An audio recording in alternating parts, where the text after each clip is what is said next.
guessing which one to ban, which one is better to ban, either the Black Feather or the Kestrel, and perhaps get the other one. Besides that, there's also the Rona.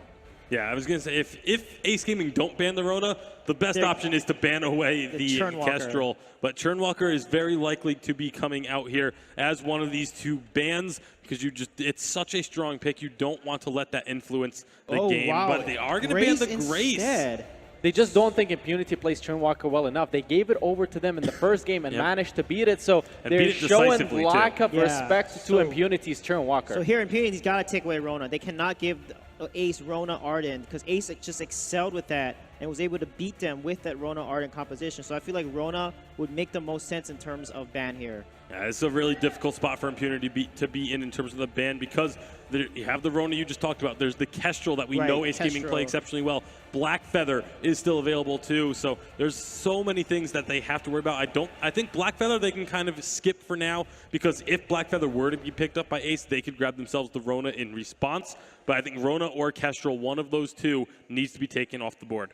I actually kind of disagree there. I feel like Black Feather is a higher priority here just because if Ace Gaming gets it, they have the opportunity to flex it. Lorelei. So if you get the Rona, then you can play it as CP in the jungle. So, but instead, they're going to go with the Lorelei just because Ace has played Lorelei in the jungle with Ardent. We talked about how strong it is as a duo. So Impunity don't want to go up against it. Honestly, Lorelei Ardent late game is such a powerful duo, and it just helps the hyper carry that much harder. So interesting ban. So is Ace going to go with Kestrel or Rona or maybe even Adagio? As we've seen, Adagio weapon power does do well into a Vox because he's stronger in that early and mid game phases. But I would be a little bit surprised if they do go for the Adagio just because it's something that we haven't seen from them.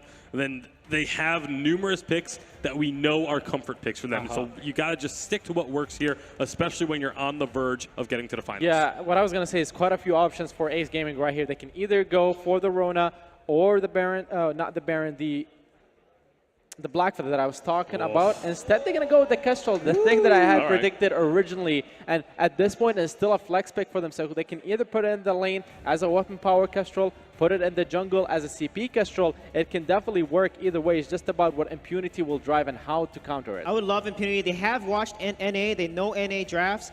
Koshka Fortress, seal the deal, and counter that Kestrel really hard and win the match here. Let's see if they decide to do that. I really like the Kestrel pick from Ace as well because we thought coming into the tournament it would be creation every time in the lane, but we've seen it on Tassa this tournament, and he played exceptionally on it as well. The other thought for Impunity is if they play Samuel at all, you may want to take that just to deny it from Ace because Kestrel, Samuel, that is the siege composition that Ace Gaming love to run, and they will just run over the lane if they get their hands on it, if that's the direction they want to run. Yeah, they're really thinking about it. They're down a nice tank. There's the Fortress coming out, and if they get Reza or Koshka, they're going to look super good against the CP or weapon Kestrel here. That's a huge counter to Kestrel's Fortress. We said that they wanted to be aggressive, and that is a pick that is going to rock on with Catherine! Is this a carry Fortress? Probably. They're digging really deep into their arsenal. I mean, same as last game, pulling out the Lorelei jungle. This time around, the Fortress and Catherine.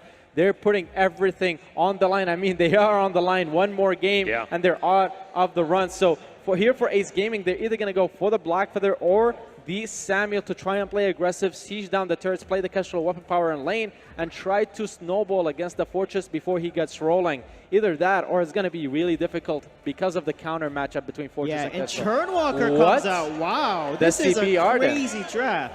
So with Fortress, I'm hoping that they follow in Joseph's footsteps. Aftershock, Metal Jacket, or Catherine can be the tank, but this is going to be crazy how this is going to play out. All right, before we get into this one, Irakizari, quickly talk to me about the CP Arden that we've seen in EA. Yeah, the CP Arden we've seen in EA many times in the past. It works really well just because of the aftershock that you're able to pick up on him. You're very durable on the front line. You're very tanky, and you just go for the aftershock as an offensive item. It deals enough damage. You play around your carry at that point as well. In this case, it's the Kestrel, so it's all about protecting creation, and he has one of the best Kestrels in the world. It's time to get on into the game, guys, so it's time to get your predictions. Once again, Tasty Bacon, we'll start with you. Who's going to take this one? My biggest concern is just going to be, will there be enough damage coming out from Ace Gaming. I don't think a Crystal Arden with just the Aftershock is going to be enough. I'm still going to stick with Impunity to start making a comeback. All right, Impunity, Suijay? I think Ace. I love their draft. I mean, Churnwalker, Arden. I wanna say Ace. All right, one for Ace, one for Impunity. Iraqi Zari, what are your thoughts? I'll go with Impunity this time around, just because the Churnwalker and the Arden,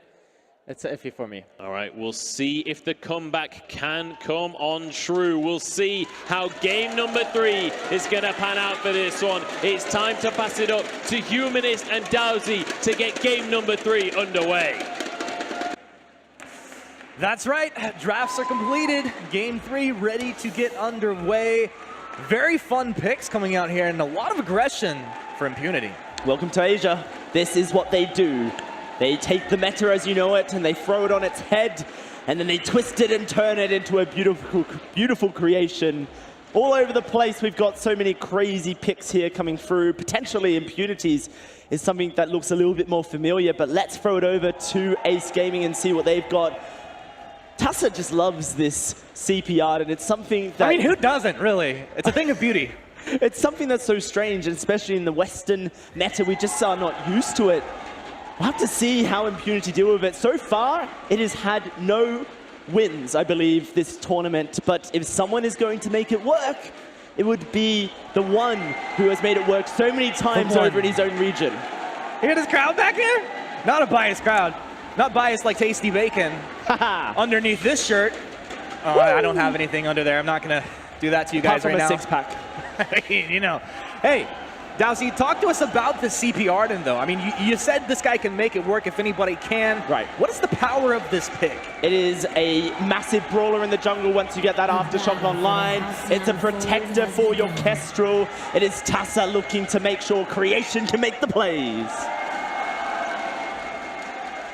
All right, here we go. Impunity have to win this game right here, right now, if they want to keep their hopes alive. Ace Gaming, though, they're going to come out here strong. I mean, I can only imagine how this Churnwalker Arden's going to play out. We're going to see early on here, Youngju kind of flexing. Quadrabar, of course, just stays there. He's not really threatened by just the Churnwalker. Quadrabar moves into the Merciless Pursuit, almost actually steals that there. It will go the way of Creation. That means Ace is going to have a nice early rotation. Now, last time I saw Quadrabar play a bit of Catherine, it was in the... well, last time I casted it was in the Spring Live Championships. It was a little bit crazy. He went very much down the cooldown reduction tree, a bit of an Aftershock for himself. And why not? Why not? You want to carry your team, put them on your back, then sometimes you just have to build an Aftershock on Catherine. Iraqi Zora on the desk said that he was a little bit iffy about the Churnwalker Arden. Well, let me just break it down for you a little bit. It has so much team fight control, so much CC lockdown. Gauntlets just make Youngju's ability to land hook and chain so much easier. And once they get hook and chained, well, they're going to get trespassed. And there can only be one Crucible there for Quadrabar. DefQ, I wouldn't be surprised if he picks one up for himself on this Fortress. It's something that EU's Mouse does so very often when they play the Fortress, is basically put him into a second captain position. It's a very similar composition as well that Impunity have ran. I wouldn't be surprised if Quisi just goes down the very much crit orientated, hard-hitting, hard ramp-up damage to try and be the single carry threat with Quadrabar leading the charge and a Merciless Pursuit, the attack of the pack. They're going to have to run straight onto Ace Gaming. That's where a Churnwalker loves to fight, though. I cannot wait to see someone get pulled through a wall right into the trespass. It's going to be pretty intense. Now, Youngju almost actually grabbing that Impunity. As 3 will be able to secure the Eldritch Treant.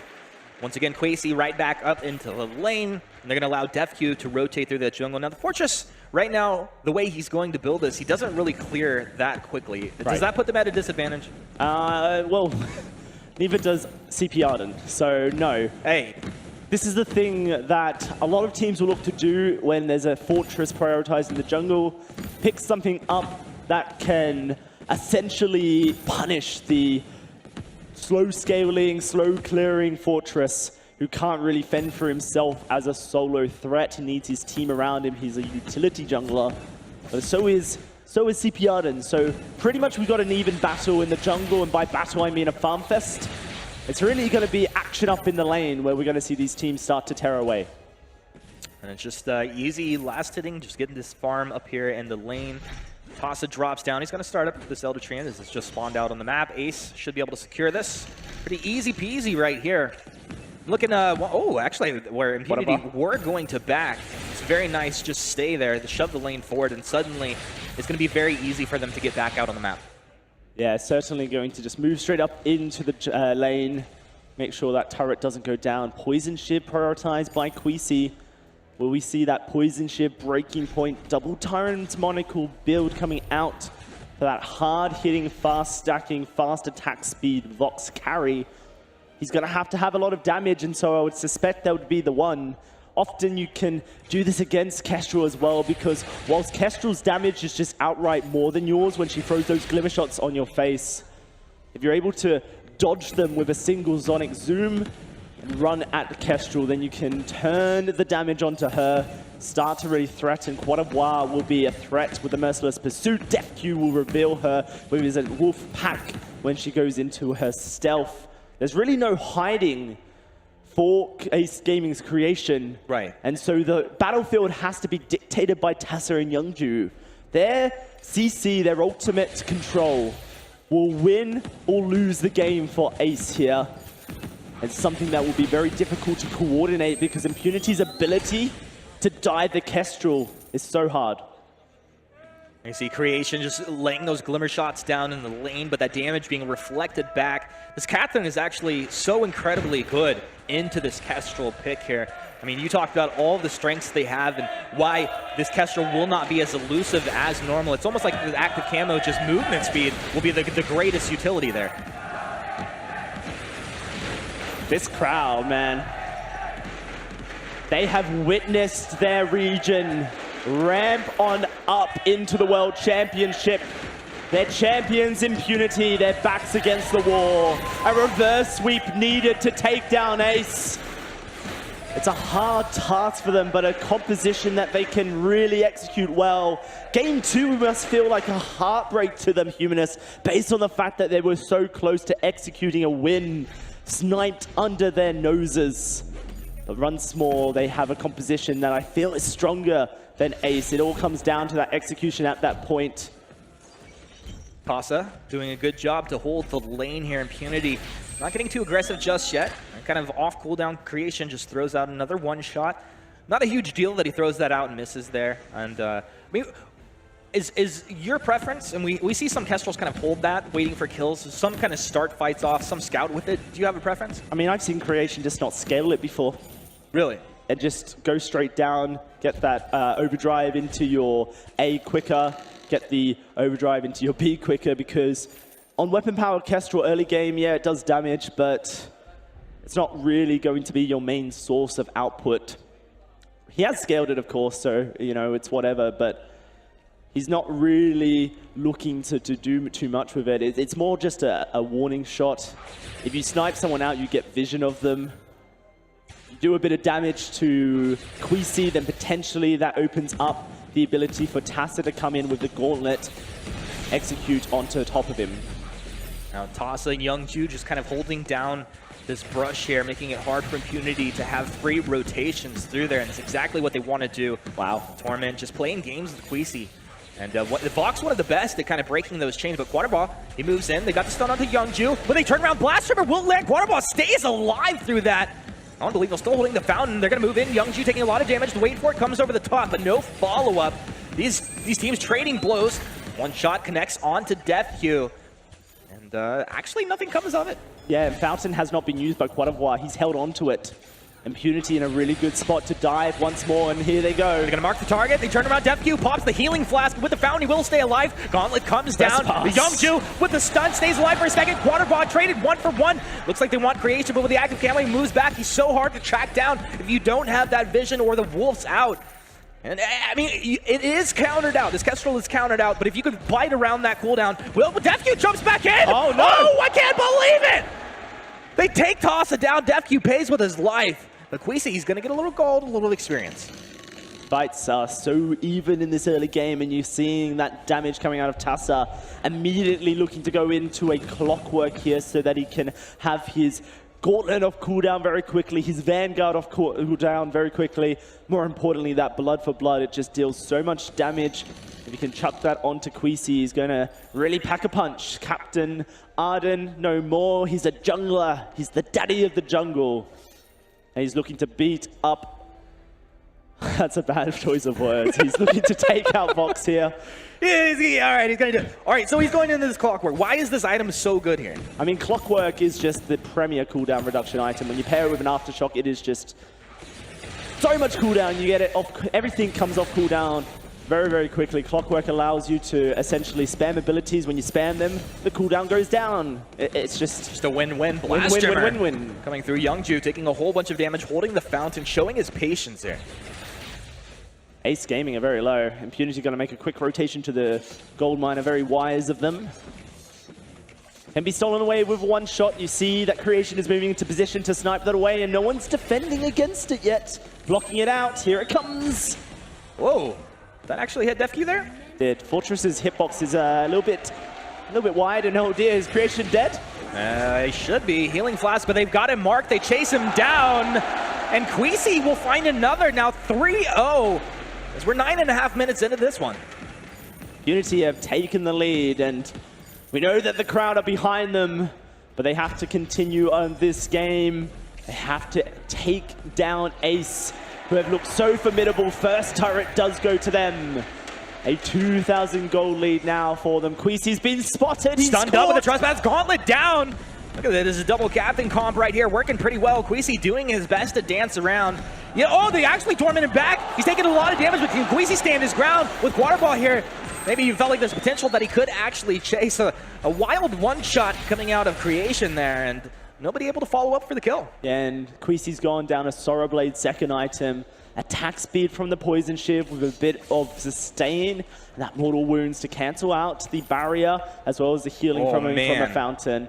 There's the breaking point now for just Queasy one-shotting the breaking point there. I mean, that's a pretty crazy buy for him, and is very hard for a team to appreciate the power spike of an item when it is bought outright like that. Absolutely.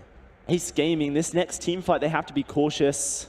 Creation getting closer and closer to building that second Tyrant's Monocle, but it is a while away. So it's going to be a Bonesaw prioritization as well, splitting his build just a little bit. There is armor built up on DefQ, a full metal jacket. Queasy very close to completing his. He's got that coat of plates. And so just purchasing the Piercing Spear helps Creation pierce on through a little bit. Of course, Kestrel getting changed quite a bit in 2.10, reducing the initial damage, but giving it a little bit of armor pierce so it's still effective towards the tankier heroes. Does mean that Kestrel far more of a late game scaling hero that just packs punch with those glimmer shots, but it's so difficult to stand your ground against Quad of War and DefQ when they charge directly at you. And now that Queasy has this 3 damage item build, it's going to be very threatening towards Creation. Yeah, he's got those items completed. Also the level 10 infusion as well. So Queasy capable of doing immense damage if he can start to get on target. Now they're going to move in. Youngju's the target. He is most likely going to go down here. Blast Chamber blocked off, but it does not matter. That kill will go to DefQ as Impunity start to turn it up. Yeah, this is really nice from Impunity. They do not seem bothered by the fact that they are 2-0 down in this series at all.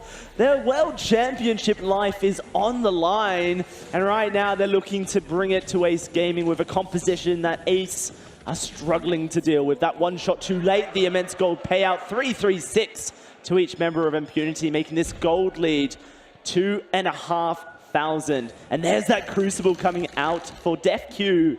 The Captain Jungle Fortress coming out. We got that in spades here with Tassa in the jungle with his Arden as well. But that double gauntlet means that the Trespass as well as the gauntlet can be dealt with. Double Crucible, very good for that. Impunity need to make sure that they don't stack it though. That's always the threat when you have a double Crucible, is that the communication isn't as crisp as necessary. DefQ, Quad of War, hope they are on the same page with this one, because if they use their Crucibles at the same time, it's such a wasted purchase. I mean, it's an absolutely wasted purchase if they stack it like that. Now, Ace, do they want to contest down here? Crystal Sentry being taken. Impunity able to get this Crystal Sentry and get out scot-free. They'll be able to take the mid-camp as well, just taking resources away from Ace across the map here and not getting punished for it. Quisi is the unknown factor in this tournament. I think that all the teams weren't expecting. Blue City was listed as the main roster for Impunity. Everyone figured it would be him. Quisi has had the tournament of a lifetime here. Is looking to do it again. Ace will need to try and focus him down, but it's Tassa being focused. Tassa taking a lot of damage, but they block off that blast hammer. The gauntlet's down, but they're already inside of it. Impunity, who's your next target? They want Youngju. Youngju's been eaten alive. They go for creation. A double kill for Quisi. The ace for Impunity. It looks like they're here to win. They are certainly turning the heat up in this series, Humanist, as they take down one turret looking to break open the choke point as well. They reverse engineered the team fight there. Usually it would be the Kestrel focus, but as we can see in this replay, it was Tassa overextending with a blood for blood and easily dealt with. Great usage coming out to just take him out. Youngju split. He will go down, and when Creation has no protection, Creation is alone. A double kill comes through, and Impunity want to bring home this game.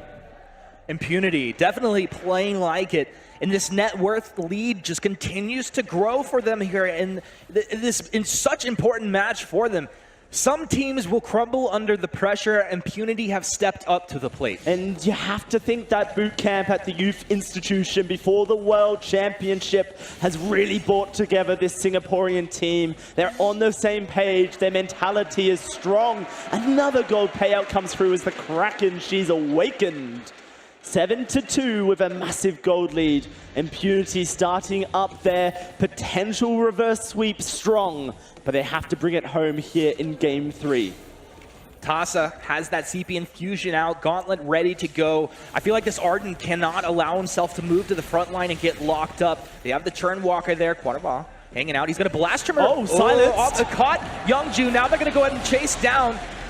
Will they be able to actually find the target? Youngju using his boots with the gauntlet down. Have they split Impunity apart? Not enough at this point. It looks like they'll be able to take Tassa. They juggle around. They switch to Creation. Creation chopped down. Slice and dice taking him down. Go for Tassa. He's to the healing platform. Almost going down. They pull him down. Get back. He's down. Ace find one. About the best they could do there. They'll punish Defq for that one. Fortress only has one mode, it's go forward, and he went forward into the Sanctuary and met his demise. Impunity keeping the pressure up, though, and showing that they can take out Creation despite the double captain composition here from Ace Gaming. The protection is just not enough. And now they've found Youngju. Is he caught out? Looks like it. At that point, I mean, I thought Quadrabar might go for that. You saw the breaking point just stacking up there, but Impunity just going to slow roll this one, and hey, why not? I mean, Quisi's got himself a Crucible as well. It's a triple Crucible composition. Impunity have said, you know what, Tassa, your gauntlets, your CP Arden, feels bad, man. It's respectful, but I don't think you're going to hurt me. I don't need no shielding. I just need to make sure that us as a team can continue to charge forward. Double war treads, a third to come, but I'm sure. I mean, they don't even need the shielding. It's incredibly smart here. Wow, I love watching Impunity play when they're ahead. Right now, they are looking to close out this game. War Treads now completed for Youngju, a very impactful purchase for Ace Gaming. Double War Treads is there. Potentially they can outrun, but Quadravar looking for another silence over the wall. Quadravar trying to out-sneaky Ace. They find the stun. Tassa the one locked up. Block on the blast jammer. Now the chase forward. The gauntlet's down. Quadravar's going to be stunned up, but they're on to Creation. Creation cannot survive through this. He's down. They'll be looking for Tassa. He goes down. Quisi able to find that one. This is going to be the ace. The double kill for Quisi. Impunity.